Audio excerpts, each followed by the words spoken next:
Tu aimes l'histoire de la musique? Laisse-moi te présenter 3 faits sur une compositrice. Et aujourd'hui, on parle de Louise Farinck. 1. Première femme professeure au Conservatoire de Paris.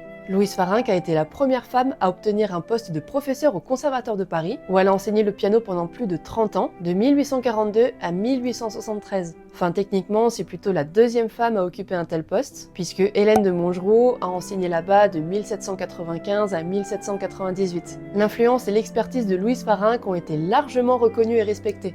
2. Une compositrice polyvalente. Louise Farinck a composé dans de nombreux genres musicaux, incluant des symphonies, de la musique de chambre, des pièces pour piano et même de la musique vocale. Elle a su s'imposer dans les formats de grande envergure dans un univers presque exclusivement masculin et a été reconnue comme compositrice précurseur du 19e siècle par ses pairs. On peut lire dans le journal La Belgique musicale du 27 février 1845 « Il résulte pour nous de l'audition de la symphonie de Madame Farinck que par exception à ce qui s'était vu jusqu'à ce jour, il peut être donné à une femme de marcher avec succès dans l'épineuse et sérieuse voix des Haydn, des Mozart et des Beethoven. » 3. Reconnaissance tardive de son œuvre. Bien que ses compositions aient été acclamées de son vivant, Louise Farinck a été largement oubliée après sa mort. Ce n'est que récemment que son travail a commencé à être redécouvert et apprécié à sa juste valeur. Ses symphonies, musiques de chambre et œuvres pour piano montrent une grande maîtrise technique et un sens artistique remarquable, témoignant de son talent exceptionnel.